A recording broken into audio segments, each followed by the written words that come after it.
I did. What? Since it was delayed, I went to a Pilates class. Oh, okay. I've been Pilates. Pilates. Joseph right. Pilates. Shout out to Joseph Pilates. Oh, songs and birds are coming from somewhere. Songs and words? Yeah. And birds? I did my WNBA All-Star vote. Oh, you did? I got to vote again. And then and looking at them, I was like, holy hell, this person played for the Wings at one point. This person played for the Wings at one point. This person played for the Wings at one point. They're all going to be all-stars, and the Wings are terrible. What the hell were they doing? That was my big epiphany this weekend. It made me mad all over again. I'm so sorry. As a Dallas Wings fan. That's you. What was the song? All of Me by John Legend. That's a banger. I don't really like it. You don't like All of Me? Why do you hate Love? I don't know. I don't know. All of me loves all of you. Come on, Jonathan. Your Sing curves it. and all your edges. All your perfect imperfections. Give your all to me. I'll give my all to you. That's all I know. You're my end I and just my don't like the beginning. Like the Either what would I do when I without lose, you? I'm winning. Man, it's a banger. I mean, it's not going anywhere. That is a good love song. When I'm that not come out? sending it When that anywhere. might be one of the top 50 love songs of the 2010s. Interesting. 2013. Yeah, that might be a top. Oh yeah, I forgot 50. the music video with him and Chrissy Teigen's very cute too. Yeah, Wow. we might have to draft love songs of the 2010s now. Oh. I don't know if I'm prepared for it. I can give me some So time. down. I thought we could draft Greek mythology characters because Achilles is bottom of the barrel. Achilles almost single-handedly won them that war. Yeah, but has anyone's legacy been tarnished more than Achilles based on how we talk about Achilles? I think not. What's up, everybody? It is Monday, June 23rd. It is going to be a good day. Jessica Benson with you from the Grind City Media Studios in Memphis, Tennessee. CJ Hurt behind the glass. Coming up on today's show, we got the best two words in sports last night, a Game 7. And we saw the Oklahoma City Thunder hoist up the Larry O'Brien to celebrate their first NBA championship. Did not like watching a slow-mo of an Achilles pop over and over and over again, but unfortunately, that bummer plagued the game with Tyrese Haliburton's injury. We'll get into all of that. Kevin Durant has a new home in Houston. It's draft week. The NBA offseason is officially here. Gary Parrish will join us, and we'll get into all that with him, plus a massive loss in Memphis this weekend with the passing of Fred Smith. We'll do a little Hot Mess Express. It's a Monday. You know what we say. I'll give my all to you.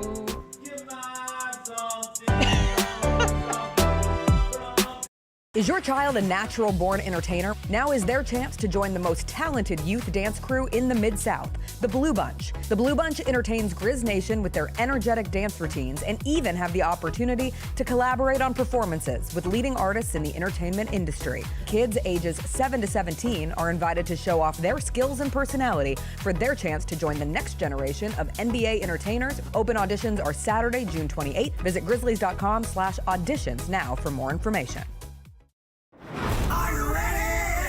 Creed. By overwhelming demand, the Summer of '99 tour returns. July 27th, FedEx Forum. With very special guest, Daughtry. And Mammoth. Tickets on sale now at livenation.com. Don't miss Creed with Daughtry and Mammoth. The Summer of '99 tour. You've seen the Grizz line jamming on the court and rocking out on Beale Street, and this is your chance to join the best drum line in the NBA. Grizz line entertains Grizz Nation at home games and events in the Mid-South through their impressive techniques and energetic shows. If you have experience in drumming and marching and love entertaining, Grizz line is the perfect opportunity for you to combine percussion and performance. Open auditions are Saturday, August 9th at FedEx Forum. Sign up today by visiting grizzlies.com/auditions.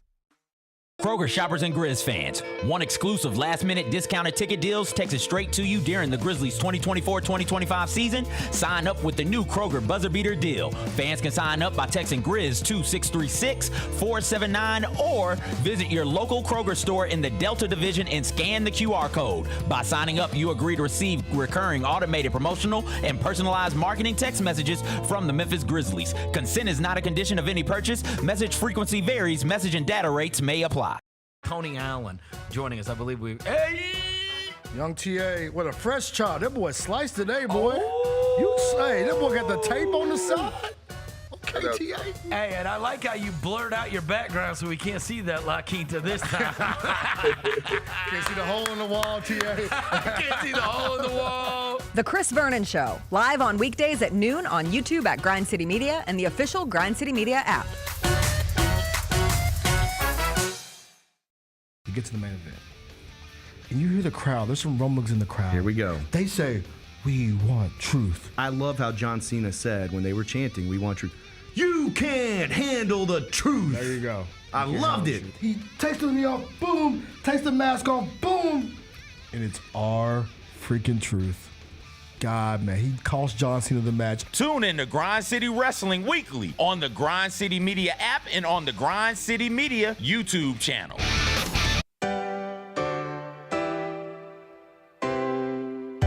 Feels great to feel the sunshine. Gotta own the day like it's all mine. Just got paid in his own time. Been working hard, I've been on the grind. I deserve this feeling, having my way. I've been on this healing. This is my day. The sun's out, let's have a little fun now. I wanna let it all out. That's what it's all about. Cause I deserve this feeling, having my way. I deserve this healing. This is my day. Grind City Media presents The Jessica Benson Show with CJ Hurt. Live from the Grind City Media studios on YouTube at Grind City Media and the official Grind City Media app. What's up, everybody? Happy Monday to you. I hope you had a wonderful weekend. It is hot in Memphis, Tennessee. I landed at 1 a.m. at Memphis International Airport after a weekend away in Los Angeles, celebrating one of my best friend's bachelorette parties, meeting another one of my best friend's babies. It was 85 degrees at 1 in the morning at Memphis International Airport, and I said, I can't breathe. Also, quick note before we get into all the NBA action. For whatever reason, every time I get into Memphis, post-midnight, it's always at the last gate, the very last gate at the airport. Why? Do they just want us to have to walk a mile to get to our car, to get back into the world? That's just a personal problem. It just really, I was at the very last gate, CJ. It happens every single time. Luckily, I have 2 functioning Achilles. Oh, no. Oh, no. Oh, yes, to the Oklahoma City Thunder.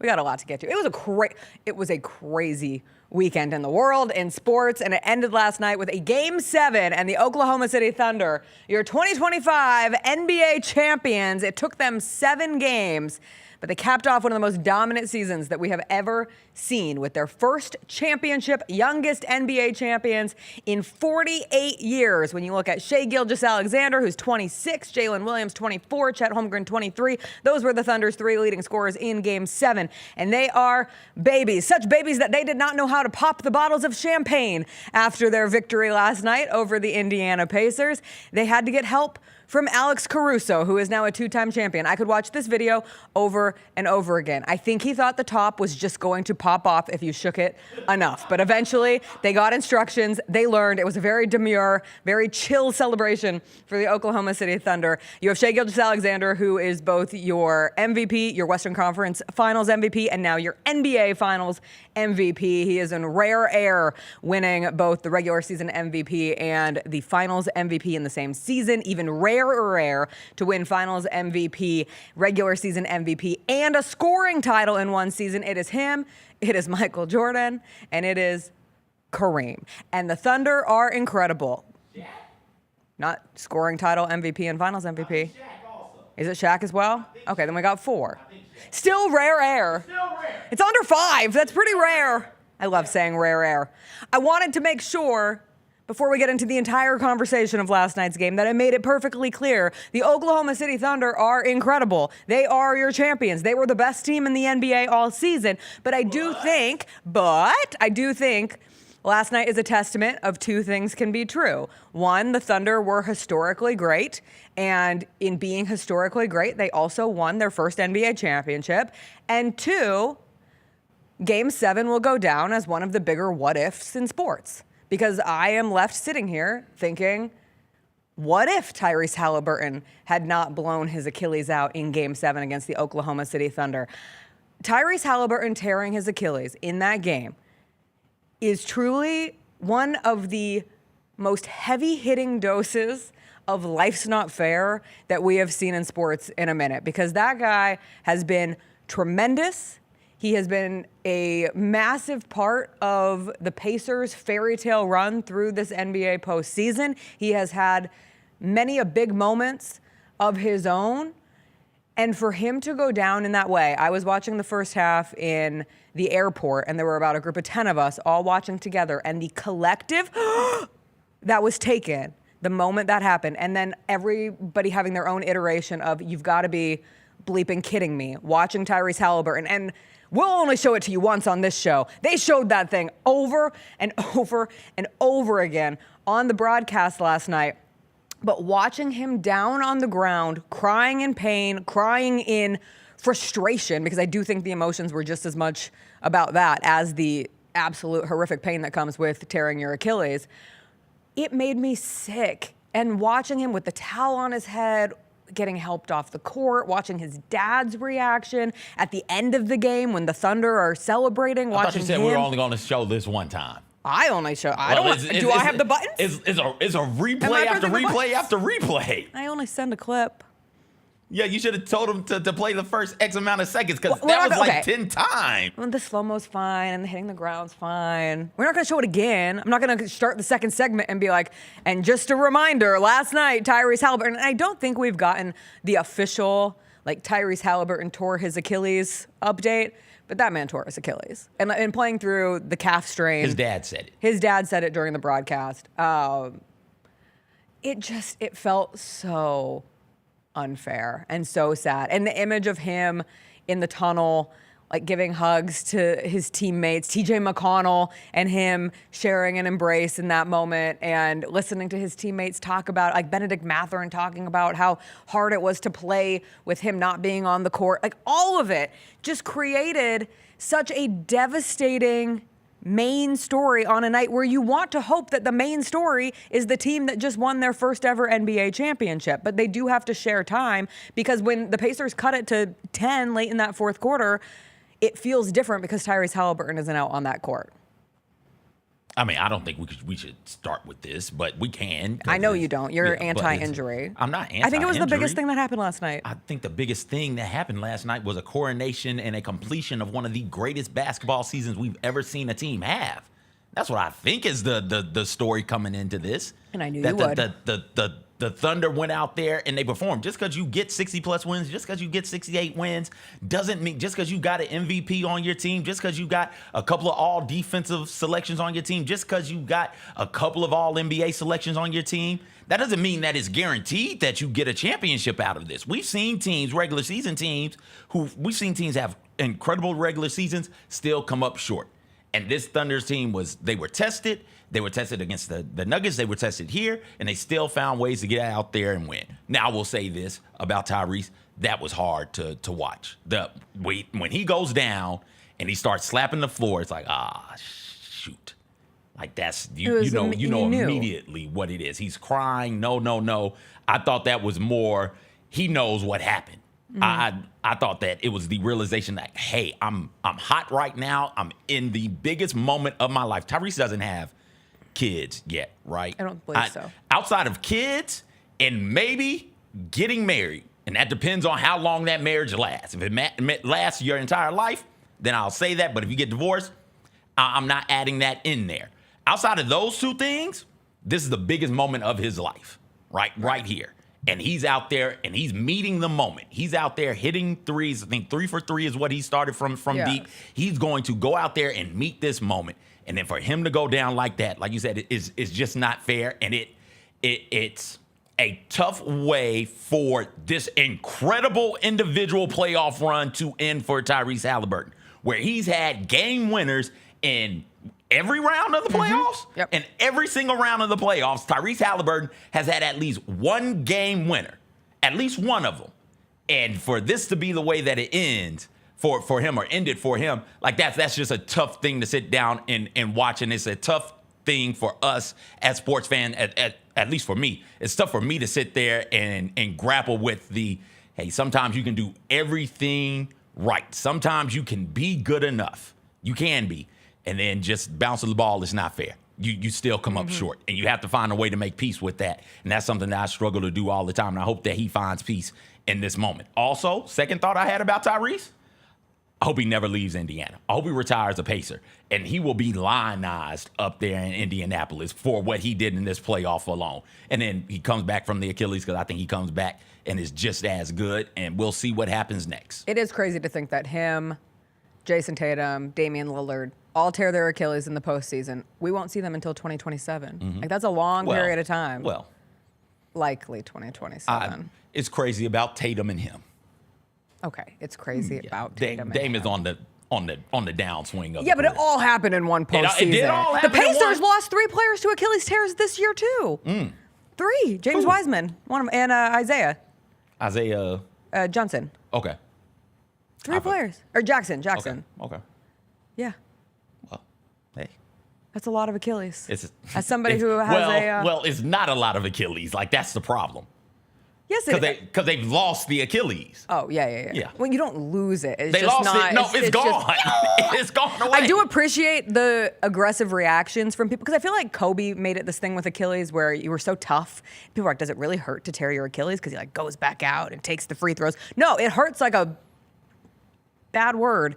And I appreciate Tyrese Haliburton for having people have the conversation of, ooh, how bad does it hurt to tear your Achilles? Really, really bad. And for Tyrese Haliburton, it was so sad. But that is why I started with the Thunder are your champions. Yeah, you didn't stay on it long but we're going to get onto that even longer. Okay, all because right. I agree with you in that sentiment.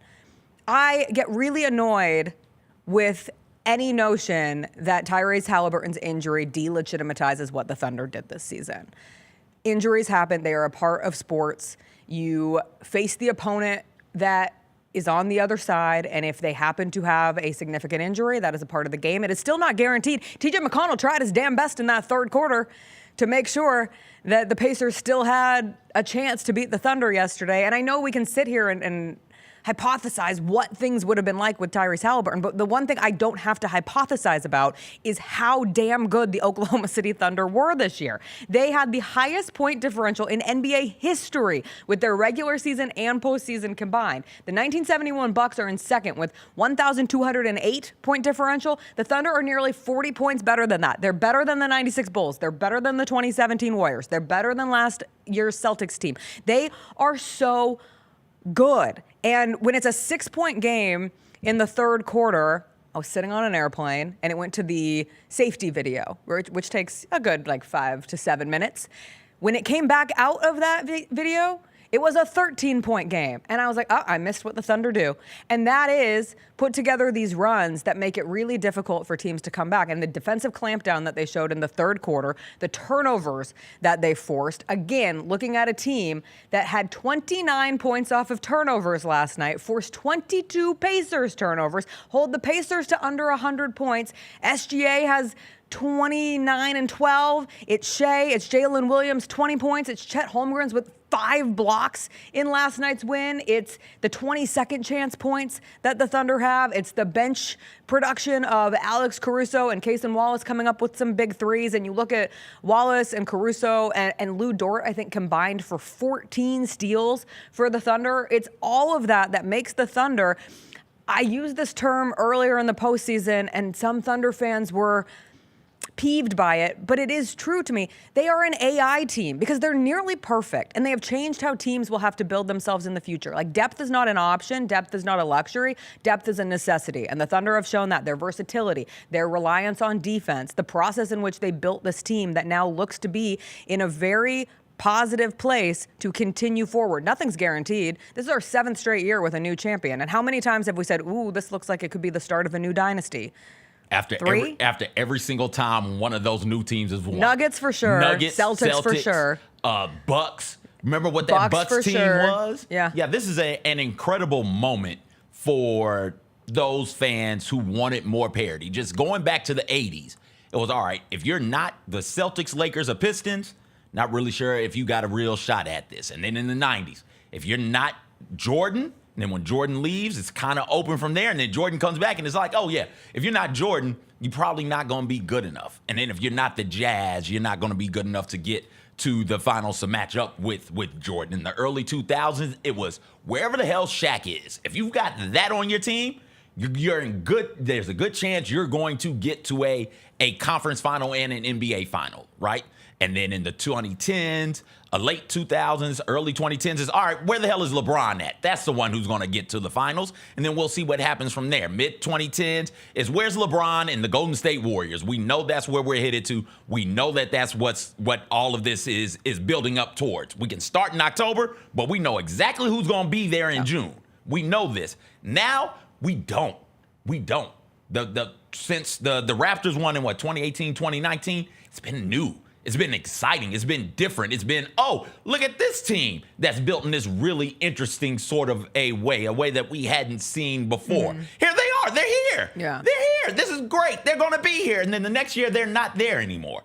Look at the Suns. The Suns came off of that championship appearance. It was holy hell. What are we supposed to do with Chris Paul? What are we supposed to do with Devin Booker? What are we supposed to do with DeAndre Ayton? This Suns team is really, really good. They're going to be there forever. And now you look up, lo and behold, and the Suns can't sniff a playoff run. Oh, right? You're not inspired by Like, Jalen Green, Devin Booker, and Bradley Beal? I mean, hey, listen. We'll get to that. We'll get to that. We'll get to that. But it is a great moment for parity. This is the most parity this league has seen, I don't know, ever?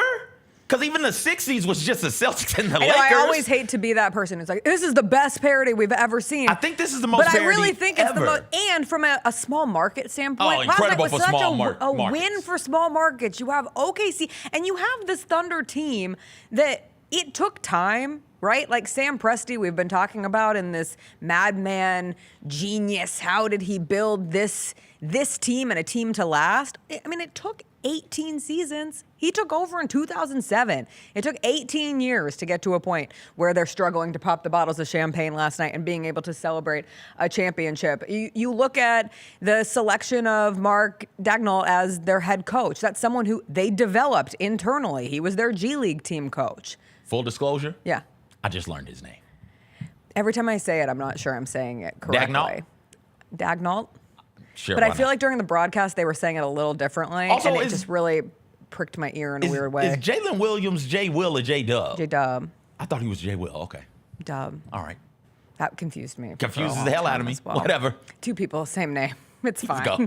Anyway, you have Shai Gilgeous-Alexander and J-Dub in this position to be like one of the greatest tandems we've ever seen. And not only will the Thunder celebrate with their championship buses that were already ready to go per Rick Carlisle, which I thought that was kind of an odd story yesterday where Rick Carlisle mentioned that he saw the championship buses and was like, this might be going viral. And people are like, ooh, is Rick Carlisle going to be able to use this to motivate the Pacers to go win one? They do this all the time. Things have to be ready. Why do you think these T-shirts get sent to other countries? Because there's always a big stack of T-shirts and hats that go unused. They don't just magically fall through the sky. There's not a stork that comes down and brings championship gear, although that would be a great invention.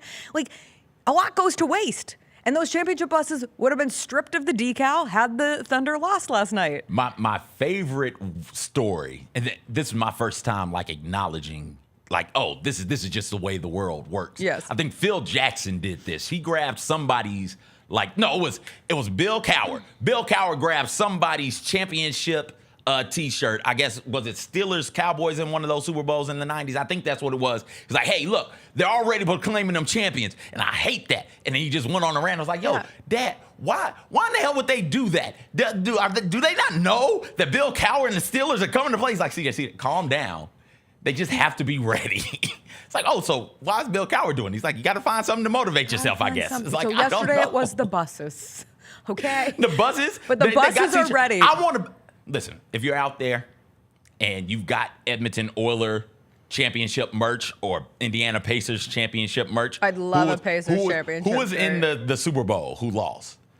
If you got, I don't want Notre Dame championship merch. No. Was it the? Yeah, Chiefs three-peated. Who they lose to? Or who lost to the Chiefs? The Eagles? The Eagles. Eagles beat the Chiefs. If you got the Chiefs T-shirt, let me get that also. I want to be your go-to place for dumping championship merch. So you can just 191 Bill Street, attention to CJ, Memphis, Tennessee. Send me some of that championship merch that isn't real. Imagine if I got Chris like a San Francisco 49ers Super Bowl T-shirt, like a Champions T-shirt from last year. And I was like, look. And he'd be like, what? Why would you remind me of one of the worst days of my sports fandom? I'm like, oh, it's so sweet. But no, the stuff was ready to go. I would assume the parade has to be tomorrow because Wednesday's the draft. Like, this all moves so aggressively quickly. And for the Thunder... Well, it wouldn't have moved quickly if it hadn't gone 7 games. If the Thunder had a one-game one like they were supposed to. Right. But they didn't. We got 7 games, which then jams all of this together. And then we get the big trade over the weekend. But the Thunder, they have 3 picks coming up in the draft. They have 15, 24, and 44. And then next year, they could have 4 first-round draft picks. Like, the most they could have is 4. That's insane. They are built to last. But they are not guaranteed. I think that's the thing that people get lost in. It's like, of course they're built to last. They're not guaranteed. We've done this over and over. So for today, you got to give them their props. They won. They were the most dominant team all season long. One of the best defenses that we ever saw in the NBA. And it finishes with an NBA championship. We will take a quick break. We will come back. We'll get into the Kevin Durant trade. Kevin Durant is now a member of the Houston Rockets. What the Suns got for Durant, how this factors into what the NBA landscape looks like next year. We'll get into that when we come back. Plus, Gary Parrish still ahead on today's show.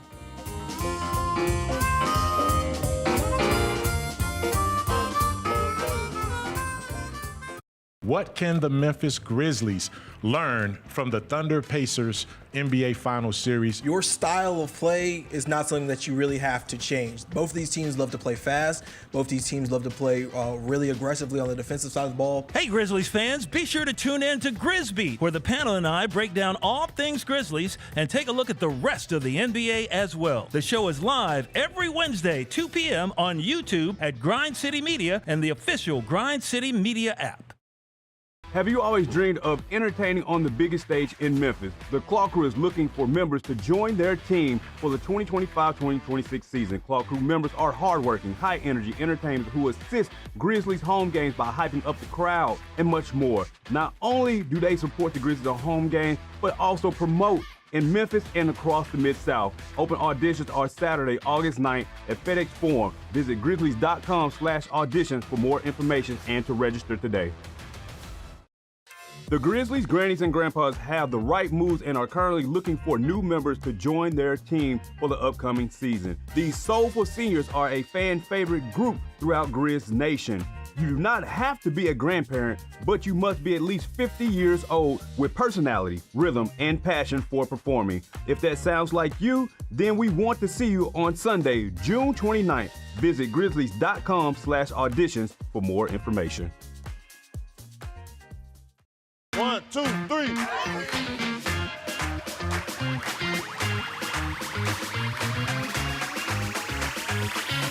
Ready, go.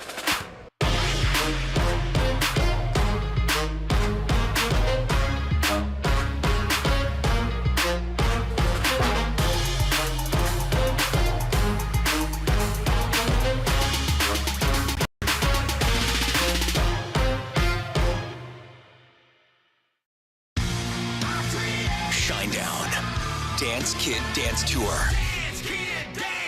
Live in Memphis. FedEx Forum, Saturday, August 30th. With special guests, Bush, and Morgan Wade. Get tickets now at livenation.com. Shinedown, live in concert. For more, visit shinedown.com. These are the Jordan 1, the crystals.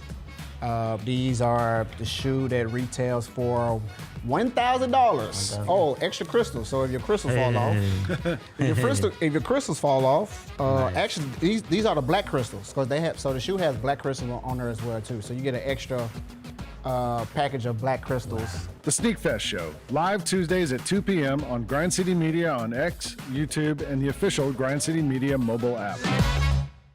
The Tigers are going to play in November in the Bahamas, the Baha Mar tournament, and the other teams expected to be there. Purdue, Wake Forest, and possibly Texas Tech. So Texas Tech's going to be good. Purdue's going to be good. If you don't have a roster that puts you in that same conversation, it could be a tough trip to the Bahamas. Yep. The Gary Parrish Show, live on weekdays at 10 a.m. on YouTube at Grind City Media and the official Grind City Media app.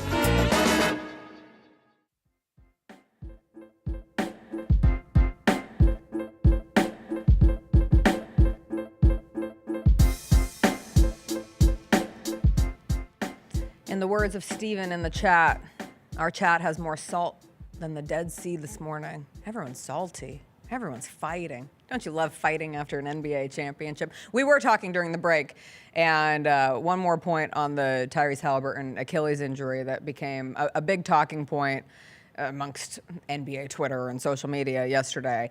The second somebody goes down, and we've seen this over and over again in the playoffs, it turns into we have to shorten the season. And I don't know if shortening the season, I don't know if it's ever going to happen because that requires lost money. And typically when money starts to get made, you don't take steps backwards. But you also can't be sure that a shortened season solves these problems. But what you do know is that it is a problem. Like, these players are making too much money. This league is worth too much money. We just saw the Lakers sell for $10 billion with a B dollars. And if you are losing the best players or a collection of the best players in your sport at a more consistent rate, that is something that, from a business standpoint, will need to be addressed moving forward. I don't know if it's shortening the season. I always go back to, we've had this discussion on the show, I think this is a far bigger problem for sports in America than just the NBA's 82-game season and then the postseason. I think it goes to how kids are thrust into the AAU circuit at this point. And they are putting so many miles on their bodies early that then when you get to the NBA, it's just, you already have the added mileage on the car. Like, the car doesn't get better, it just keeps getting worn down. It is, the way we do youth sports over here in this nation is atrocious. It's terrible. All of them. It's just bad. Travel sports, ruining the youth experience, playing sports from a competitive standpoint. And then if by chance you happen to have one of these youth who are going to be able to play professionally, it ruins the body. Year-round football, year-round basketball, year-round baseball. We were talking during the break. Jacob brought this up. I'm going to echo this sentiment as well. Like, you can't be a one-sport kid. You can't be a one-sport athlete. Otherwise, you're working the same muscles all the time, and you wear them down. Kids need the time and the freedom to be able to go and play multiple sports for the majority of their childhood. And by childhood, I mean 16, 17, 18. Kids should be playing 2, 3, 4 sports at a time, just to cut down on some of the repetitive nature of the wear and the tear that you get from playing the same sport all of the time. Now, after you handle that, the travel sports circuit in basketball, the AAU circuit, where you say, hey, we're not allowing kids to play 3 games in a day. There were days I played 6, 7 games, and I'm not good at basketball at all. Yeah. And that wrecked my body for a month, me out. 2 months, right? So I can't imagine doing something like that, playing 8, 9 games in a weekend, what that does to your body. And then you go and you play high-level college basketball, and then you go to the NBA and you play. That's why some of these dudes have injuries that never seem to get better, or why they seem so injury-prone. Their bodies, right, to your point, are so worn down. That's one. 2, players, NBPA and the NBA come together. They've got to come to an agreement on it. They're not going to shorten the season, extend the season. give more rest between games, give more rest between regular season games, give more rest in playoff games. It shouldn't be you're playing a game every 2 days or a game every 3 days. Give them more rest, and that would help some of this also. But then the players probably don't want more rest because they like having the summers off. So like that exactly. It's a two parties have to get together to work on this. It's not as simple as shortening the season. The true solution is to elongate the season. Yeah. Maybe there's a handful of solutions. Like, don't make big awards be tied to playing 65 games. I think that might be a little high. Looking at the Tyrese situation, just the narrative of a player is soft if they don't play. I saw so many people be like, yes, that was so tough to watch Tyrese Haliburton go down, but that's how I want my player. I'm like, the man just tore his Achilles. Like, that's a devastating injury. And I'm not saying, of course you're going to play in the NBA Finals. Of course he was going to play. But it did become this outside narrative of, is Tyrese Haliburton tough enough to play through this calf strain? And I think that all collectively just builds to this place where players are trying to play through injuries. And if you are playing through an injury, we talk all the time, are you injured or are you hurt? And if you are truly injured, sometimes players are probably putting themselves in a position where a basic injury can turn into a catastrophic injury, as was the case for Tyrese last night. Not Josh. I get the Allens mixed up. Didn't Jared Allen have a moment last year? Yeah. For the Cavs, they're like, oh, he could play, but he's not playing. Yes. And like this example, exhibit A, why somebody who might be able to go out there is a bit apprehensive about going out there to play in a game. And this was in a playoff game. I think it was like a semifinal round. I can't remember exactly from last year. But why somebody might not be willing to put their body on the line for one of those. Listen, I think you put your body on the line game 7 for a finals. I think you put your body on the line for a finals game. You absolutely do that. But some of these other ones, like I understand why players say, all right, no, I don't want this calf thing to do something funky on me and lend itself to something else happening. We've seen Kevin Durant do it in the finals and pop his Achilles. Then we see Clay also do it and mess up the Achilles or the knee. The ACL. Right? Like, so we've seen this one right here with Tyrese Haliburton. Like, this is why players don't play on injuries. It sucks. I think the question, if you're a fan, is why is this player injured and what can be done to prevent this injury from happening in the first place? Like, that's it. Not, hey, why is this soft-ass dude not on the court? Because it's not about him being soft and not being tough. People know they've played sports long enough to have examples where they played through pain and played through discomfort. They know the difference in pain and discomfort and a flat-out injury that has the potential to be season-ending or worse, career-ending. The East gets more wide open next year. The West continues to be an also absolute wide gauntlet. open. It's wide open. It's also a different kind of. Very different. Very different. They're both open. They're both wide open. This Jessica. is like why the English language is so difficult for people from other countries, because I would say wide open and it would mean two entirely different things. The East is wide open because, as mentioned, Jason Tatum hurt for next year. Tyrese Haliburton hurt for next year. I'll even throw Damian Lillard in there, hurt for next year. The Knicks still don't have a coach. They weren't able to steal anyone. And so move on in the Orlando Magic and Desmond Bane.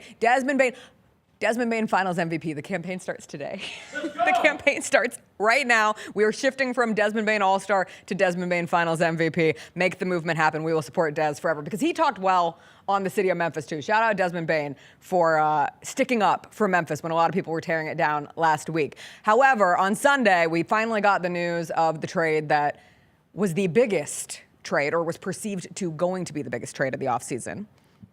Do we need to say reported, alleged with this? No? Okay, good. I don't think so.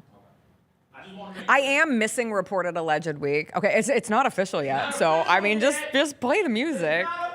Just play the music. I didn't get a press release. Oh, is that my favorite song? Who put this song on? Yeah. Oh. This is being reported, y'all. Yes, it is. It's alleged. Allegedly. A Shams tweet. I'm not saying it's true. All over the internet. Not saying it's false. But it's reported, y'all. Allegedly. Allegedly. Reportedly. It's alleged. Oh, yeah. Kevin Durant. Reported. He's going to We the don't Rockets. want no fines. But we don't want no fines. We not trying to tamper. Never. Let's go. Alleged. How long has it been since we played that? A long time. Way too long. Probably trade deadline. Wait, hold on. Please don't fine me for tampering. I don't want to get fined for tampering. Kevin Durant is a Houston Rocket. Allegedly, reportedly. It happened. Kevin Durant himself found out about it in the middle of Fanatics Fest in New York. Kevin Durant finds out he was traded to the Houston Rockets. Okay. And I have a prince to sell you across the world. You're selling people? That's enslavement. What are you doing? Kevin Durant, traded to the Houston Rockets. Old habits die hard, I see. It's generational. It's generational. The Suns trading him to Houston in return for Jalen Green, Dylan Brooks, the number 10 pick in this year's draft, and 5 second-round picks. Houston was one of the preferred destinations for Kevin Durant, which means he will reportedly, allegedly, hypothetically, be willing to sign an extension there. It is a straight 2-team trade, so no third team involved, i.e. a team like the Memphis Grizzlies, who there was some thought could be in the mix if they needed a third team to make the trade happen. They did not. They get it done with those 2. Couple instant reactions. As it pertains to the Grizzlies, that 2026 Phoenix pick is a damn good asset, at least right now in the reported alleged space of assuming the Suns could be quite bad next year. You think about Kevin Durant only getting 1 first-rounder, the number 10 pick in this year's draft, in comparison to Desmond Bane getting 4. That makes you raise the eyebrow a little bit. Just that's an interesting mathematic equation that happened in the NBA trade space. But how good is Jalen Green, though? Right? Like, isn't that, So that's isn't the that question. Isn't that the thing here? Yes. That they came up off of him? Yeah. And then, But I don't think the Rockets are too sad about it. no, they saw The that. Rockets They saw pounce. that. They saw that one playoff performance. Like, yeah, we got to get this dude up out of here. They saw the 138-point game in game 2. Said, that's what we're going to sell it on. And then every other game, and they said, this is why we are going to sell him. And from the standpoint of the Rockets, like, this really was a great step forward on paper, and that's how these always are when a trade happens. You never know how it's actually going to fit. But Kevin Durant, yes, 37 years old, but still one of the most efficient scorers in the sport, one of the greatest scorers that we have ever seen in the NBA. And even at 37, coming off of last season, averaging 26 points on, I believe, 52% shooting, 43% from 3. When you look at a Rockets team that really struggled to score at times, particularly in the half court, you add Kevin Durant to that equation, you put him next to Alperen Şengün, you put him next to Amen Thompson, you don't have to move off of some of the younger players that you're excited about their potential. Jabari Smith, you look at Reed Shepherd, who can continue to grow into a role in Houston. Yes, the Rockets did not get younger, and there was the conversation that they were committed to sticking in that timeline, to sticking in that age range. But if you get that deal for Kevin Durant, you do it. And it links him up with Ime Udoka. They have a relationship. One of the assistant coaches on the staff he's close with as well. I just look at it and think, great, the Grizzlies get to play the Rockets with Kevin Durant 4 times next season. Super. That division. Hey, got some moves to make. Got some moves to make. Let's go. The draft is Wednesday. The got offseason's here. You've got 4 first-round picks and some interesting pieces. Start flipping some stuff and making the team a bit better. Flip. The Kevin Durant piece of it for the Rockets, like you brought it up, they struggle in the half court, particularly in isolation. And Kevin Durant, if he is nothing else, is a tremendous all-time isolation player. And so now they've got a guy who they can just say, we need a bucket here, Kevin. Go get us one. Go create something, because he's still a walking mismatch. We still don't make a ton of players tall enough, long enough, and athletic and agile enough to be able to play defense on somebody like Kevin Durant. So yeah, this is great for the Houston Rockets. It makes them better. I don't know if it jumps them into contender status, because we talked about it, the West is wide the hell open. What the hell are they supposed to do with a much bigger team in the Nuggets? What's going to happen when they play them? What's going to happen when they face this Thunder team? What's going to happen? Wemby is a damn monk now. The Spurs are terrifying. What are you supposed to do then? The Warriors still got Jimmy and Steph, and they were pretty damn good as long as those two are on the court. What's supposed to happen there? And are you telling me that you still don't think the Lakers are going to go out and find a damn lob threat for Luka Doncic? Who? Looking svelte. Luka looking svelte. He's looking svelte. So what's going to happen there? This is going to be so much fun to watch next year. I can't wait to see it, but I do think the Rockets got better. And then on the flip side, there was reports that the Suns are now trying to flip Jalen Green. They have to. I'm just not sure like what you could flip him for, who might be interested in him. Right? Like my mind immediately went to the West Coast, Portland and Sacramento. I was gonna say the Kings. And was like, hey, see if you can what they're trying to do. They might be suckers. You can lick on them. But after that, like I'm not sure. You know, you're trying to find a sucker to get licked. The Suns finally got the right Brooks. That's a local deep cut. I forgot it was the Suns. Suns finally got the right Brooks. It's not Marshawn. It's coveted, Dylan. They've coveted Dylan Brooks for way too long. I'm glad that they got him. Where is Marshawn Brooks now is the real question. Give a guess. I want you to guess. G League. No. He's playing basketball in the G League. That's my guess. He's in China. Oh, that was my second guess. With the Guangdong Southern Tigers. He's with the who? Guangdong Southern Tigers. He's gone back there a handful of times. Okay. He's a vet in Guangdong. He loves the Guangdong. Nothing wrong He with almost went to Phoenix, Happy but Friday. now finally Dylan Brooks in Phoenix instead. No, I think with the Suns, it's just a ridiculous notion to think Jalen Green, Devin Booker, and Bradley Beal will all be on the court at the same time. That ball is going to be getting a whole lot of work, boy. Up. Yeah. Not around. Not passing. Not around. Nobody passing. Up. The ground's not touching that ball. Up an arc. That's where the ball is going. All right, we got to take a break. Gary Parrish is going to join us on the other side. We'll get his take on the championship for the Thunder on the KD trade. He's back from vacation. We don't even know what he thinks about the Desmond Bane trade. We'll find out with GP after a quick break.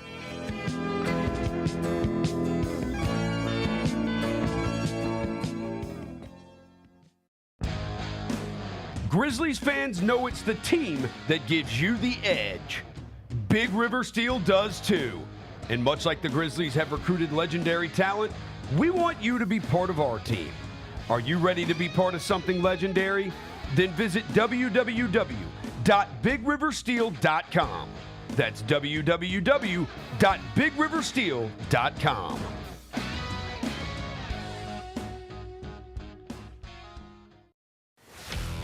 Let's face it, there's a lot of trash talk in basketball, but the great teams let their performance do the talking.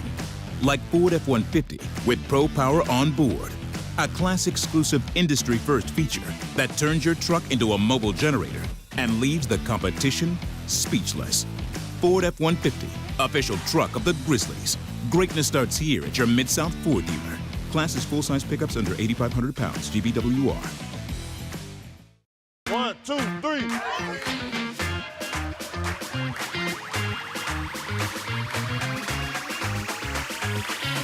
Ready, go.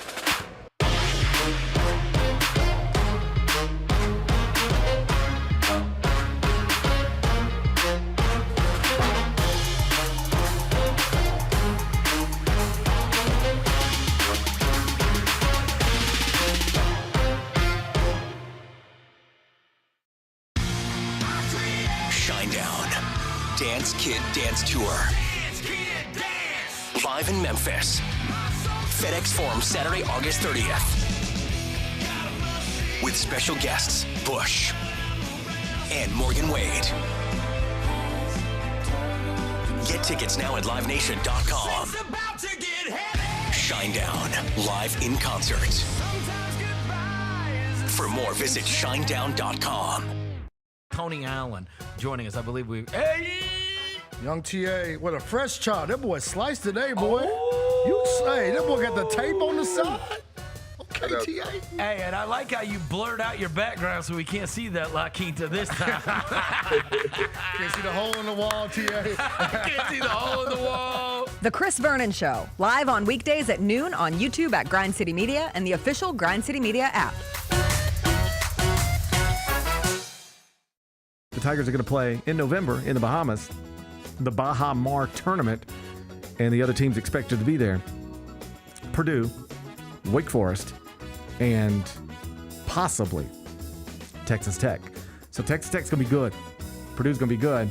If you don't have a roster that puts you in that same conversation, it could be a tough trip to the Bahamas. Yep. The Gary Parrish Show, live on weekdays at 10 a.m. on YouTube at Grind City Media and the official Grind City Media app.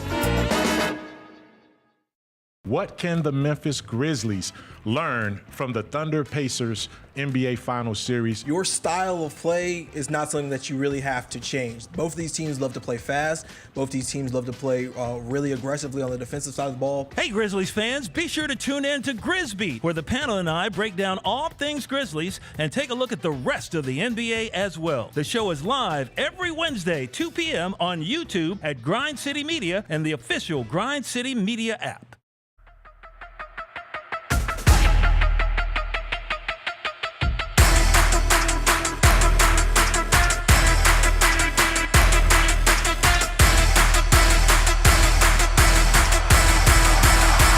Welcome back. Gary Parrish is back from vacation. Yeah. He joins us every Monday, host of the Gary Parrish Show, weekday mornings, 10.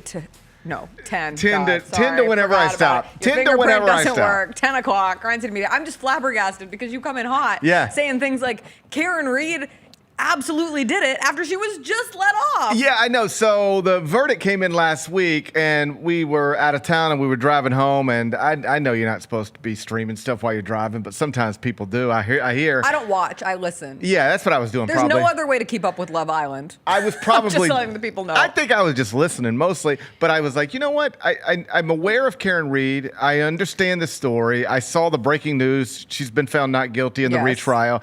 Maybe I should I got nothing else to do. Yeah. You know, nobody in my car wants to talk to me. Mm-hmm. And so I turned this on and I watched all 5 parts of the Karen Reed documentary on HBO Max. It covers the first trial, not the second one. And what startled you is that you asked me I don't know if you didn't ask me, maybe I volunteered it, but she definitely, I think, killed that man. She definitely did not. That's crazy to me that you think our that. Our justice system worked failed appropriately in this case. Nothing else makes sense. There's no other plausible way this man died.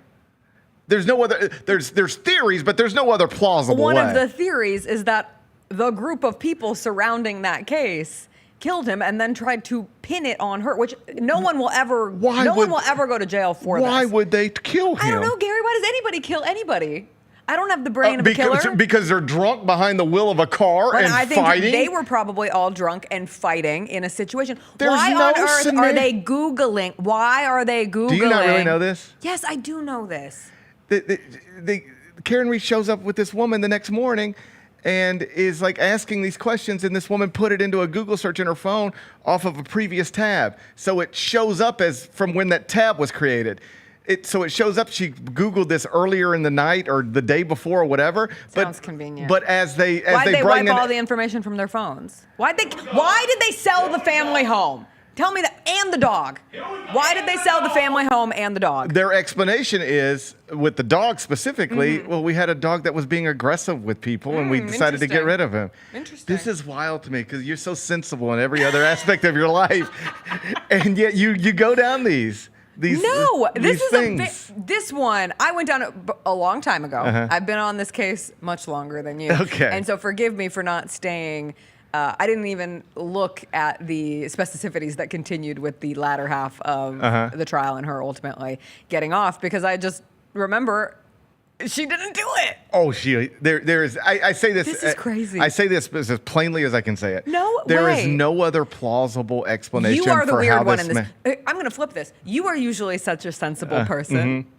And there is no way. There's no way. Yeah. That is the only way that he died. There's no other plausible explanation. No other plausible explanation? None that I would buy. You don't think in the history of time there have been cover-ups by police departments on things that have gone awry when they have been involved, and they have found a pretty convenient way to make somebody like you believe that this poor woman whose reputation is now it's not in the gutter, because most people believe she didn't do it.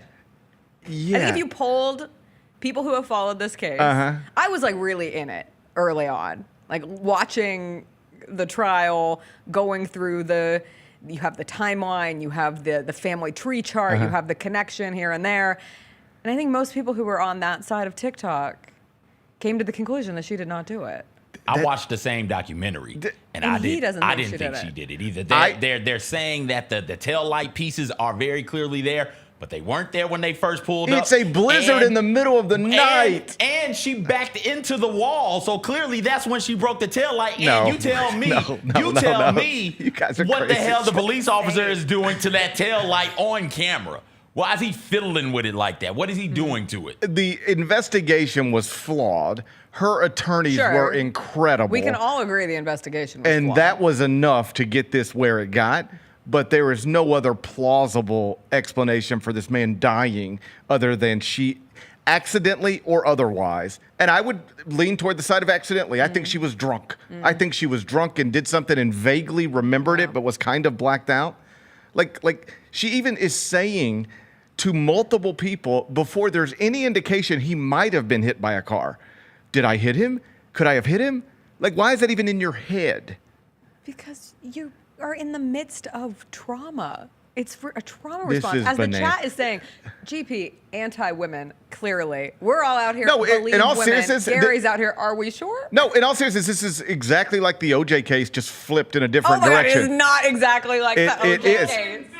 It's they created enough reasonable doubt to rally people around the idea that these crooked cops are framing somebody and we're not going to let them get away with it this time. And that is how OJ was acquitted. And that is on a different level how Karen Reed was also acquitted. Because just like with the OJ case, no other explanation makes sense. There is no other explanation other than he killed Ron Goldman and Nicole Brown Simpson. There's no other explanation. And with Karen Reed and whatever fella's name is, there's no other explanation. John O'Keefe. Oh. Johnny O'Keefe. Rest in peace. The OJ you guys thing. are on nickname basis, I see. Rest in peace. You bringing up the OJ thing because they end up doing what Johnny Cochran did in the Karen Reed case and bringing up like old text messages where they were talking about leaky balloon knots and things of that nature about Karen Reed.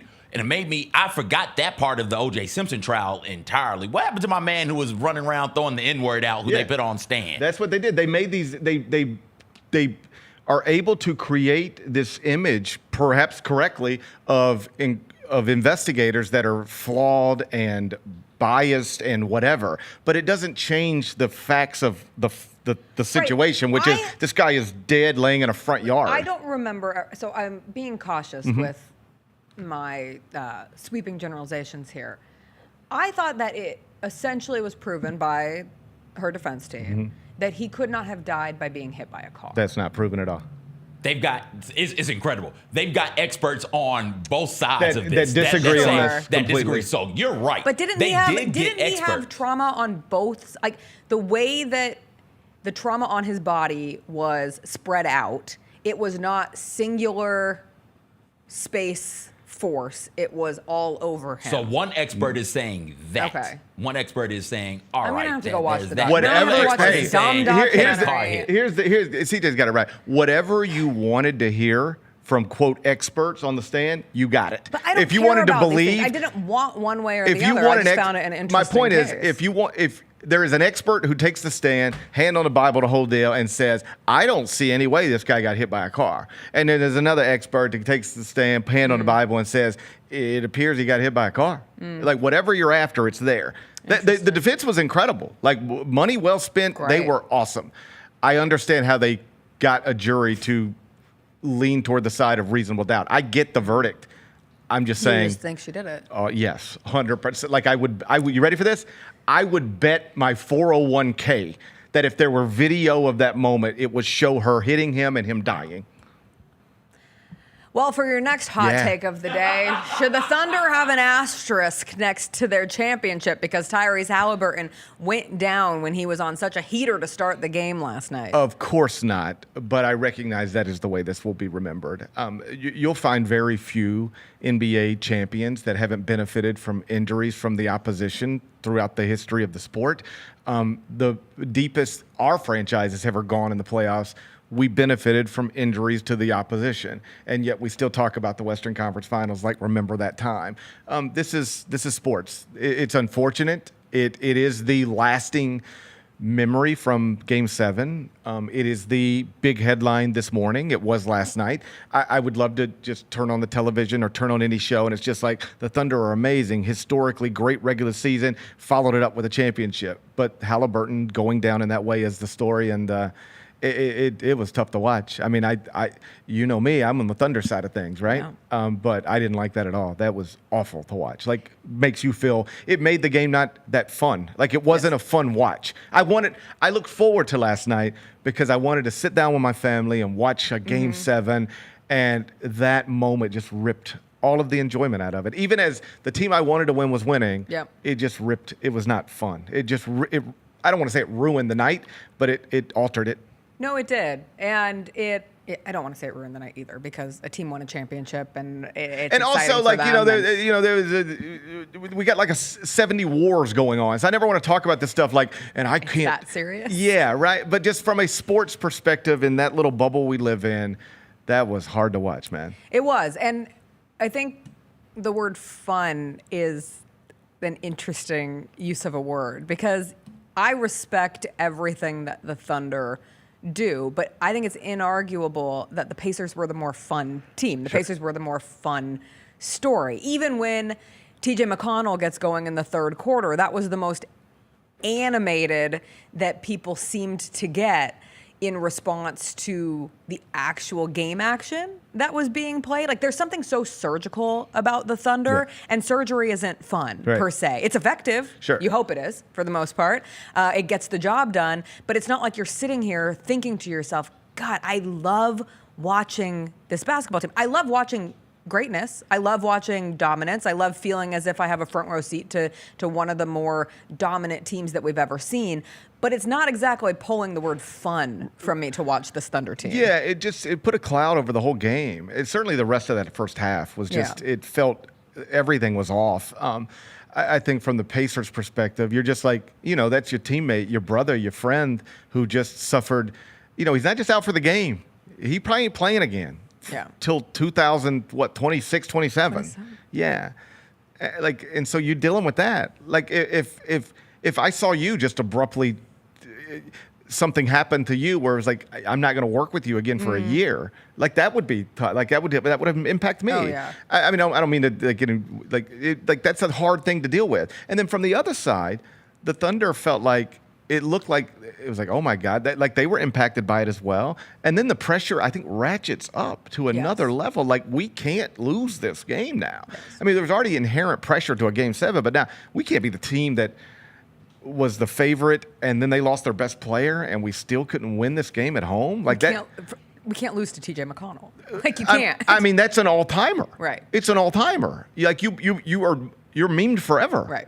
You're an example forever. And so it just put this weird, like, the game just felt weird. Like, the whole night felt weird. And even the Thunder celebration felt weird. And the broadcast, and I know we've exhausted all criticism of this NBA Finals broadcast on ESPN ABC, but they were showing the Pacers' reaction to losing and Tyrese in the tunnel.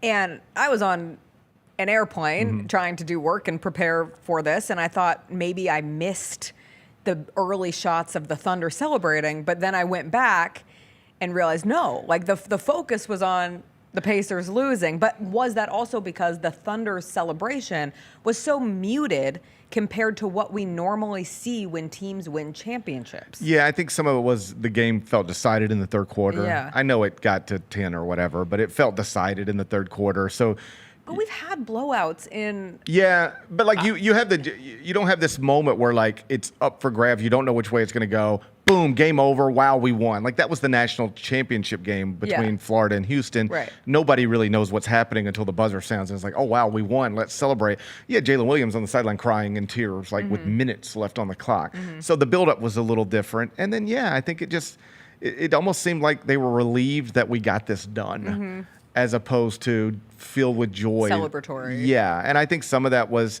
what was happening in the other locker room. And I don't blame ABC for focusing on that. That was the more compelling images. Yeah. That was the more compelling thing to see. Like Tyrese Haliburton greeting his teammates as they're like literally in tears. And TJ McConnell and his mother. Like all of that was like really compelling television. Yeah. I think that Gary, you're hitting it on the head there. And you were talking about how the Pacers felt that moment Tyrese went down.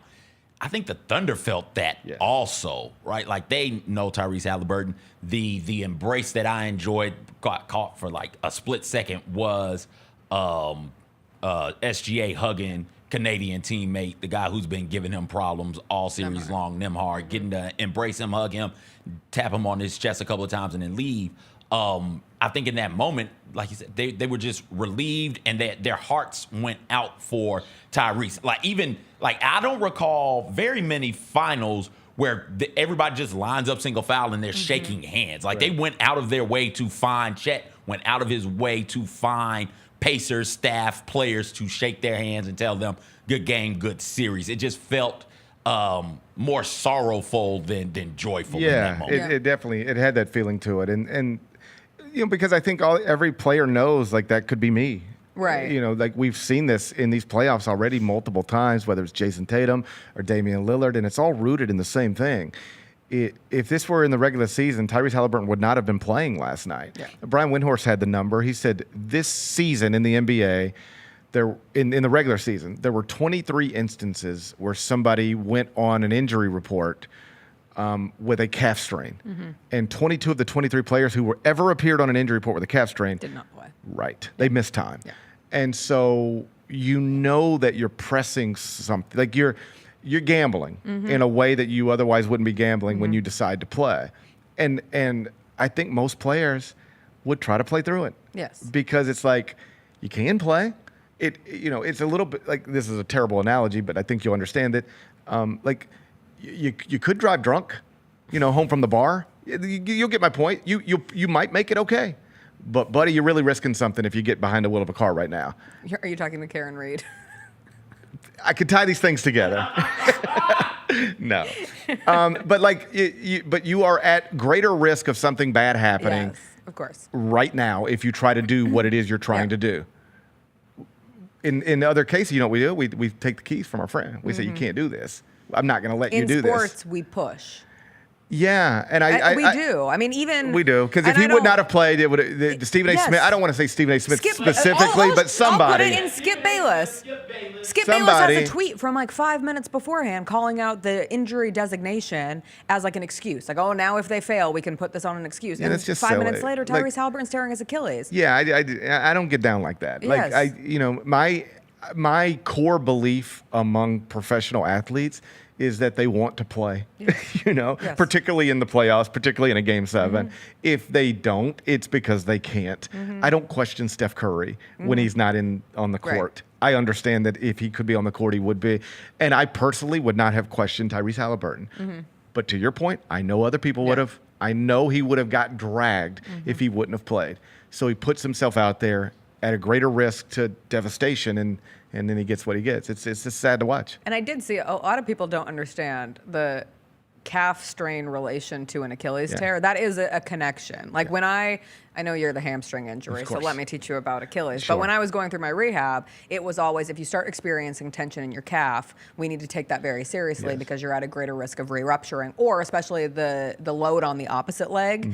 If you start feeling tension in the calf, that could demonstrate that your Achilles is in a more susceptible place to tear than otherwise.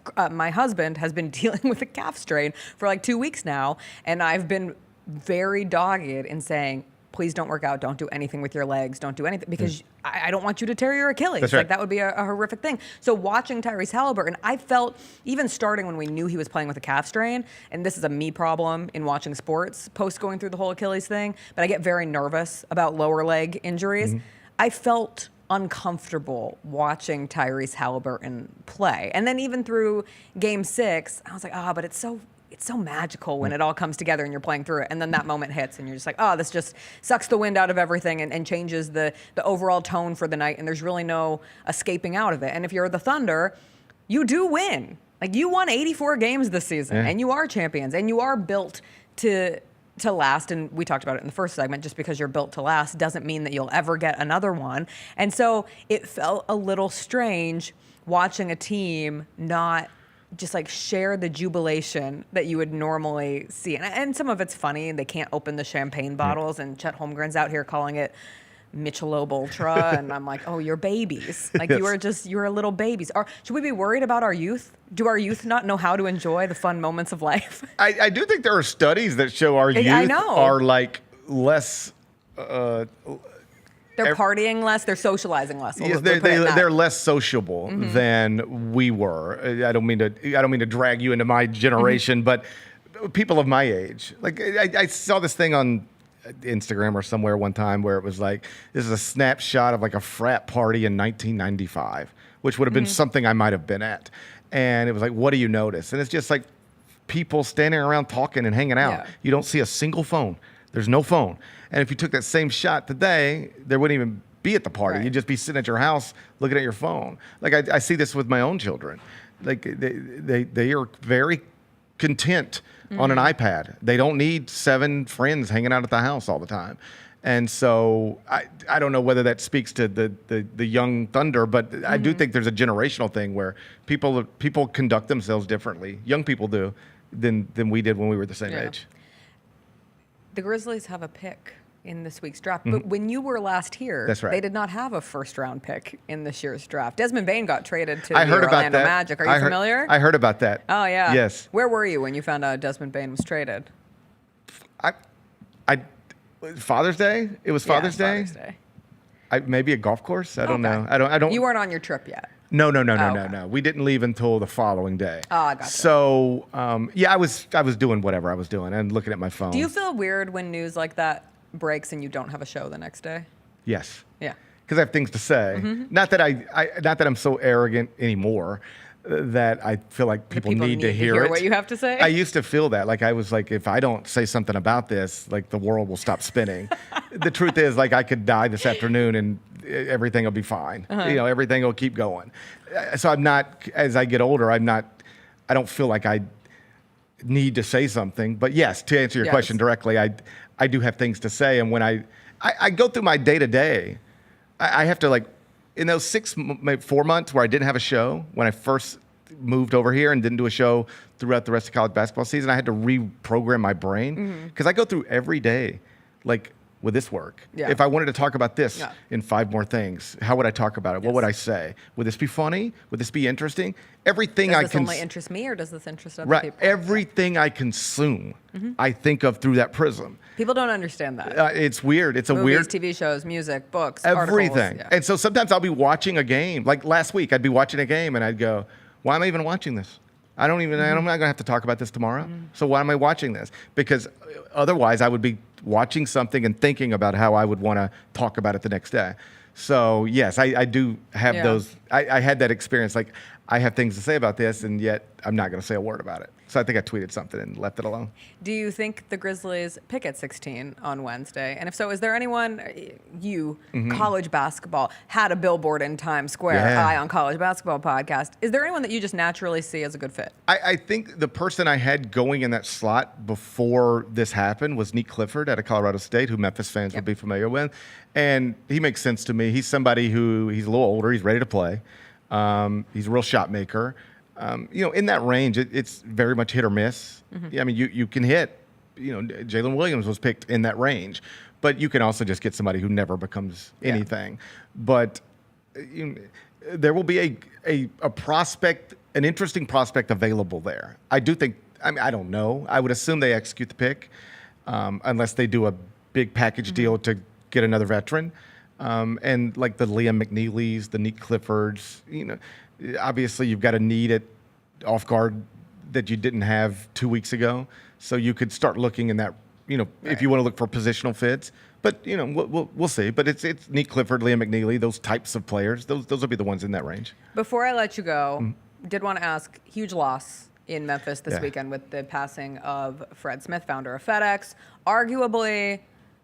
inarguably one of the most important Memphians of all time, arguably the most important Memphian of all time. I would say that's also inarguable. Inarguable. Yeah. What he gave to the city of Memphis through FedEx, through the FedEx St. Jude Championship, everything. Through this building that I am sitting in front of right now. You and I don't have these jobs. It's not for Fred Smith. That's a fact. The Memphis Zoo isn't the zoo that is. I mean, I only use that as a flippant example of just how he touched so many He different changed your life. areas. Think about in that. Memphis. Yes. Indirectly, he does. He might not even be aware that he changed And you our know what? lives, And but he did. I was thinking about this weekend because I remember to this day where I was the first time my dad pointed out the arrow in FedEx. Mm-hmm. He was so excited. I was probably like 12, and we were driving up to the mountains, and we passed a FedEx truck, and he said, "Tell me what you notice about that logo." I'm like, FedEx? Yeah. And he goes, what do you see in, and I couldn't get to it. And he goes, look at that arrow. He's like, isn't that just a great logo? And it's so funny because when you don't live in Memphis, you think about FedEx from the standpoint of it changed how delivery operated. I mean, we have Amazon Prime because of FedEx, like not to bring up a competitor, but like that just created the assembly line of being able to order something or send something, and it gets there really fast compared to 8 weeks like it took in the good old days. And that was Fred Smith, and that impact going from changing how we all ship, send, deliver, but then also here in Memphis from the standpoint of how that money was used, the commerce that it brought to Memphis, the economy that it brought to Memphis, the jobs that it brings to Memphis, my job sitting here as a member of the Memphis Grizzlies team and staff. And even looking at like the last thing that he did, not the last thing, but one of the last things that he did in giving that additional money to the renovations for the Liberty Bowl. He saw a problem and he wanted to fix it in whatever way he could. It was just a constant form of giving through Fred Smith, and Memphis is not Memphis without him.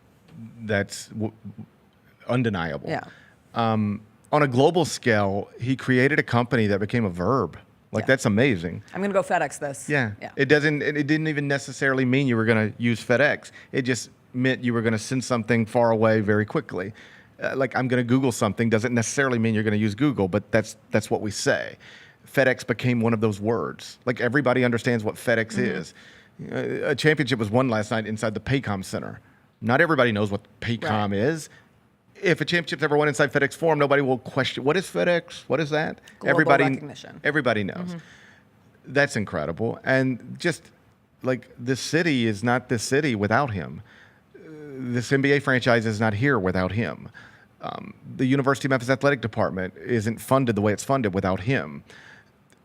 Just little things. I mean, not little things. These are all big things. But, you know, Gibson, like there's a big building in downtown that is maybe just going to be empty, and FedEx decides we'll take that building. I remember when that happened. I knew Fred a little. Like I've been around him some, talked to him a little, but nothing more than that. But I'm more closely in age with his sons. And, you know, I know Richard, I know Cannon, and I just remember when FedEx did the deal on the building down here. I like texted Richard, like, I don't even know if this is a good business deal. I just know what it means to downtown Memphis for you to put people here. Right.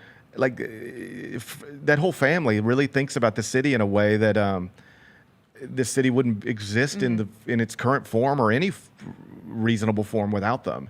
And so, yeah, it's an immeasurable loss. And, you know, it really sad. Just a sad deal. Elvis Presley is our most famous Memphian ever. Fred Smith's the most important, and I don't think it's even close. Not even close. GP, thanks for joining us on this Monday. Welcome back. Go do your show and talk about Karen Reed somewhere else. We'll take a break. We'll come back. WNBA action this weekend. Caitlin Clark and the Indiana Fever suffered another loss yesterday to the Las Vegas Aces.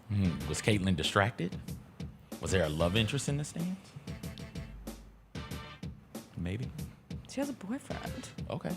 No, that's the wrong one. I'm God. getting them mixed up. That was I mixed them up. Wow. During Pride. All white hoopers don't look During alike. Pride. I apologize to the Pride community. We'll explain on the other side. Wow.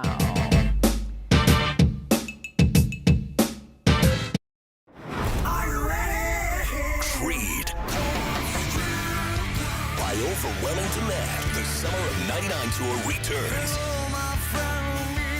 July 27th, FedEx Forum. With very special guest, Daughtry. And Mammoth. Tickets on sale now at LiveNation.com. Don't miss Creed with Daughtry and Mammoth. The Summer of '99 tour. The First Ladies of FedEx Forum, the Grizz Girls, are known across the NBA for setting the standard for professional dance and entertainment, and they are looking for dancers to join their team for the 2025-2026 season. With the chance to gain professional dance experience and connect with the Memphis community, auditioning for the Grizz Girls is an opportunity you do not want to miss. Come show up at Open Call Auditions Saturday, July 26th at the Memphis Sports and Events Center. Visit grizzlies.com/auditions now for more information. Kroger shoppers and Grizz fans, one exclusive last-minute discounted ticket deals texted straight to you during the Grizzlies 2024-2025 season. Sign up with the new Kroger Buzzer Beater deal. Fans can sign up by texting Grizz to 636-479 or visit your local Kroger store in the Delta Division and scan the QR code. By signing up, you agree to receive recurring automated promotional and personalized marketing text messages from the Memphis Grizzlies. Consent is not a condition of any purchase. Message frequency varies. Message and data rates may apply. Sonic Radio. Welcome back to Sonic RNDIO. That spells radio with me, the CIO. This just in, the new Sonic $1.99 menu lets you build a crave-worthy meal for just $1.99 an item, whether that's a creamy shake, crispy tots, or a quarter-pound double cheeseburger. This just out. Ostriches. They're mean, not very cute, and in my opinion, way too big for a bird. Don't miss the Sonic Fun 99 menu. 5 items, always $1.99. Live free, eat Sonic. Tax not included. See menu for details. You get to the main event, and you hear the crowd. There's some rumblings in the crowd. Here we go. They say, "We want truth." I love how John Cena said when they were chanting, "We want truth." You can't handle the truth. There you go. I loved it. He takes me off, boom. Takes the mask off, boom. And it's our freaking truth. God, man, he cost John Cena the match. Tune in to Grind City Wrestling weekly on the Grind City Media app and on the Grind City Media YouTube channel. There are futures for Aaron Judge possibly hitting 400. Hitting 400 at the All-Star break, plus 600. Oh, wow. To have a 400 batting average in the regular season, plus 3,800. To win the Triple Crown is only plus 145. I don't think he's going to hit 400 for the season. I don't either. I that would be ridiculous. Yes, ridiculous. The Odds Couple, live at 2 p.m. on YouTube at Grind City Media and the official Grind City Media app.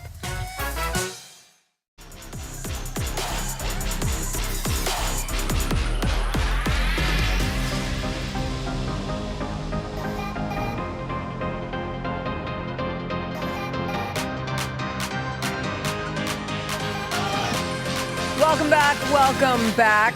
CJ, apologize. I apologize. CJ just mixed up Caitlin Clark and Paige Beckers. I apologize to all white woman hoopers. I'm sorry, all of you do not look alike. We do not all look the same. One of them is a brunette and the other one is blonde, Jessica. How did I get those two mixed up? I apologize again to the white woman hoopers out there. So to Paige, to Caitlin. For people who missed it. To Lexi. The Paige Beckers, Give me another Azzy Fudd relationship rumors are heating up. Former teammates at UConn. Azzy Fudd was there supporting Paige Beckers. Azzy Fudd also has a phone case that says Paige Beckers' girlfriend. So either they are leaning in aggressively to the rumors or they're in love. Who's Sloop married to? What, Quickly? Alec Quigley. Ionescu? Sabrina Ionescu. Say it again. Ionescu. Ionescu. I apologize to her also. I'm trying. I promise I'm trying to say her name correctly. I am trying. Are you? Yes. She didn't play this weekend. How about the Liberty losing Jonquel Jones? Ooh, that was brutal. They lost to the Storm. I'm elevating the Storm in my WNBA unofficial power rankings. Elevating them to where? Into that under Liberty Links category. You and I also have to adjust the Liberty a little bit without Jonquel Jones. You've got Liberty Links up here. Yes. And then you've got like 4 or 5 teams right beneath them. Yes, and I am putting... Have you narrowed that down? Yes. Have you okay, here we go. Storm, Dream. I'm putting Storm, Dream there, and then I'm doing another tier of Mercury, Valkyries. I think I'd have Mercury up there. You would. And I would absolutely have the Mercury up 1, and I might have the Storm down. But I see you. Go ahead. The Fever have taken a little tumble. They got to get some stuff together. They played the Aces yesterday, and they lost that game 89-81. Kelsey Mitchell did everything she could to drag them back into that game. I'm sorry. Well, no. Never mind. Go ahead. What? I was going to apologize to another white woman hooper, Which but one? go ahead. I mean, Sue Bird, but she's not playing anymore, so. Taurasi, not playing anymore. I apologize. Y'all all don't look alike. Go Thank ahead. you. You're not a white woman hooper. Cameron Brink. Brink. Haley Van Lith. I apologize, Haley Van Lith. Our Angel McCautry had to apologize to Haley Van Lith this weekend. I saw for insinuating that she only is playing basketball because of her Instagram following. Listen, Ooh, tough. I've got. We're supposed to be talking about something important with the Fever. We got to get back to the Fever. I think you can question Haley Van Lith, like what she's going to be at this level without saying something like she's only here because of her follower count. But yeah, it's not looking real good for the Sky. Although this Point Asia thing might be turning a corner. Point Angel. Did I say Asia? Yeah, now you're mixing. I'm just oh mixing. My God. I apologize. Black woman hoopers. Y'all all don't look alike. So the Asia and to Angel. Please remind me to tell you about The those Kelsey. shirts that I saw. Oh yes, please in do. LA. Please do. To John Quell, I apologize. Bonner, y'all all don't look alike. My bad. Fever art. DeWanna Bonner's not even there. Where is DeWanna Bonner? I thought DeWanna Bonner was going to be so much more impactful than what She's she not is there. now. Yeah, impactful. She's not there. She's MIA. She's out. She's been gone. Their bench also MIA. And I know everybody got so jazzed up about the Sophie Cunningham goon play in the game against the Sun, but she hasn't been impactful off bench. I think she's averaging 6 points. The Fever are in just a struggle zone, and that's not to say that they won't come out of that, but right now... How can they if when Bonner is there, it's not the same Bonner, one. And Right. two, now she's not even there. Like a large part of what I thought this team was going to be was based off of the supporting cast around Right. Caitlin Clark. And DeWanna Bonner, for me, was second, third biggest supporting cast mate on the team. Oh, I would take that a step further, and I would go the supporting cast around Caitlin Clark is the Sun, Aaliyah Boston, and Kelsey Mitchell, and then the supporting cast around that trio felt important. And now you're in a position where you're asking for more from Natasha Howard. You're asking for more consistency from Lexi Hull. And Caitlin Clark, she's had a bad shooting slump. That's just a fact. And listen, when you are a high-volume shooter like Caitlin Clark is, you inevitably go through slumps.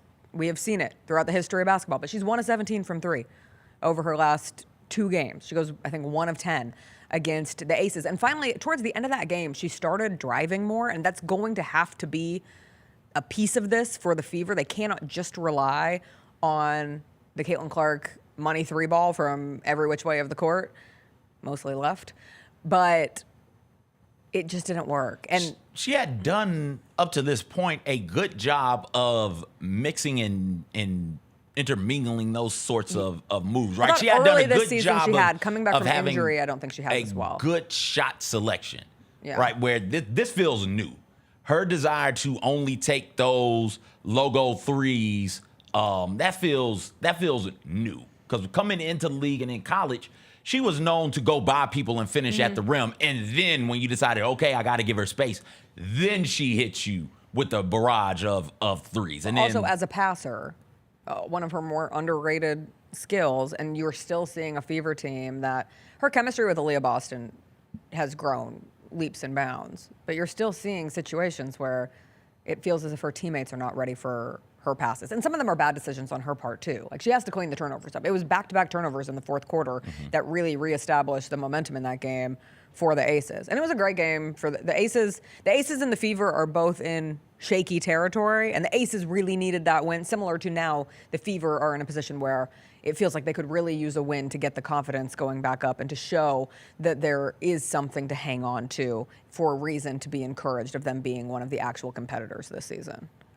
yeah, but that's... They lost to my Valkyries. They lost to the... a couple of things you said after game 3 of the season. Oh, they aged so It's poorly. like, all right, calm down.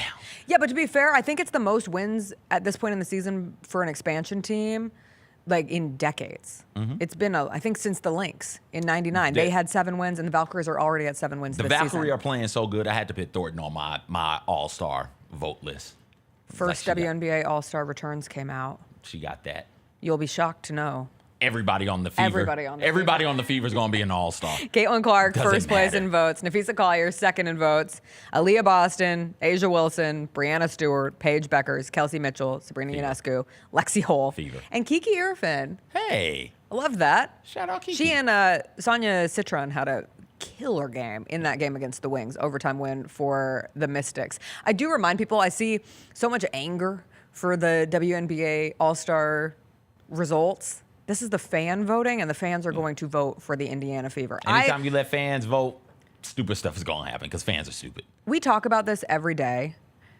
Not every day. We talk about sports every day. We live in the sports space, and so sometimes I feel like I live in a sports vacuum, but I had such a perfect real life example of the Caitlin Clark effect. Yesterday, I went and saw one of my childhood best friends who just had a baby, and her parents were in town. I was like, oh, what a treat. I get to see her parents. And her mom went to the University of Iowa. She's been an Iowa fan forever.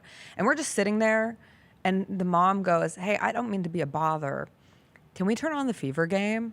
And I was like, hell yeah, we can turn on the Fever game. And my friend was like, Mom, we don't have to watch every Fever game. And she was like, yes, I do. I watch every Fever game. And she's like a Fever fan, but she's really just a Caitlin Clark fan. It's crazy. Like, she wants the Fever to do well because that symbolizes Caitlin Clark doing well. But it was like the comment section come to life in front of me. It was a wild place to be. But it was really cool. Yeah, I was like, oh, here's a real example of I would be sitting in this house and there would be no interest in turning on Fever Aces on a Sunday afternoon. And instead, it was like a demand within the household. So, interesting stuff. Yeah, I mean, we see it all the time in sports.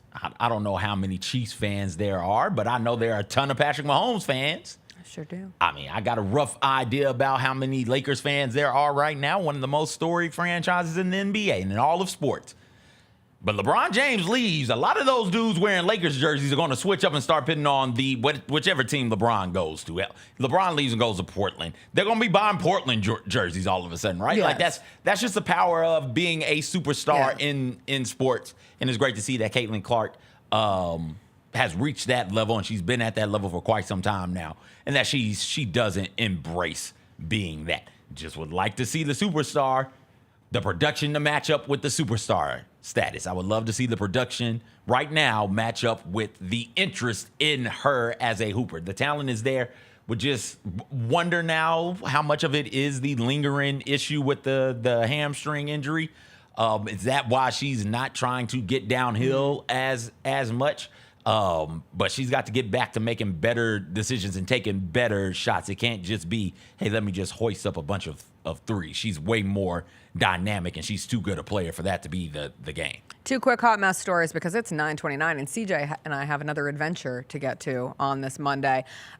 One, did you see Isaiah Hartenstein's sleepy baby? Just sleeping on his chest last night? No, that baby was living the good life. I turned that off. I wondered if you saw a clip of it. No. On your timeline. Also. I missed that too. Baby, chest, baby. Where was the neck support? I am reaching the part of my woman life where every time I see someone holding a baby, hold the head. You have to hold the head of the baby, or else what happens if it just snaps off? How old is this baby? I don't know. Just put the clip up. You don't have to put the audio of it. It didn't seem like it was a baby in the little still shot I saw. He might just be a big baby. It might be like a toddler, and at that age, you're not holding this toddler is not necks. a toddler. Roll the clip, Jacob. I'm pretty this is sure not this is a toddler. No, it is not. I'm pretty sure if this ain't a toddler, then he got a big ass baby. Like that's a toddler right there. That is not a toddler. Jessica, you don't have to hold that head anymore. That baby is definitely over 6 months. You think he can hold his head up? Yes. What if he has neck problems now? Well, that's a soft ass baby. Look at She's like, I've learned this. Please hold the head of this baby. No, that baby is over 6. After 6 months, you can hold your own head. I think a championship nap while my dad celebrates would be like top tier naps of childhood. Like imagine being so sleepy, so eepy that you were just zonked in the arms in the midst of a championship. That is the life that I was meant to live. All right, other hot mess story from this weekend. LSU won the College World Series on Sunday, beating Coastal Carolina 5-3. Elimination game, LSU wins their 8th national championship. Coastal Carolina had to play almost the entire game without their head coach because Kevin Schnall was ejected from the game in the bottom of the first inning. I think I saw that this was the first time that a coach has been ejected in an NCAA championship game, and I was like, oh, he must have done something crazy. But no, he was arguing balls and strikes, got a warning, came out of the dugout, and for coming out of the dugout, he ultimately gets ejected. You could see that at that. I'm sorry. Why is he I laugh every time he falls. Be an athlete, son. I think he was trying to sell that he was pushed. I'm not kidding. I think that ump had massive main character energy and was trying to sell the moment. And then they toss him. He got tossed in the bottom of the first inning of a World Series elimination game. And the first base coach was ejected too. Oh, they got 2 coaches up out of there? That is like crazy, crazy ump ego. You can't do that. I was like, oh, surely he said some bad words. No, I'm pretty sure he just 1, 2, 3'd it. You missed 3 pitches. And then he left the dugout. And then you're out of here. And then, And then what? tumble. All right, we gotta go.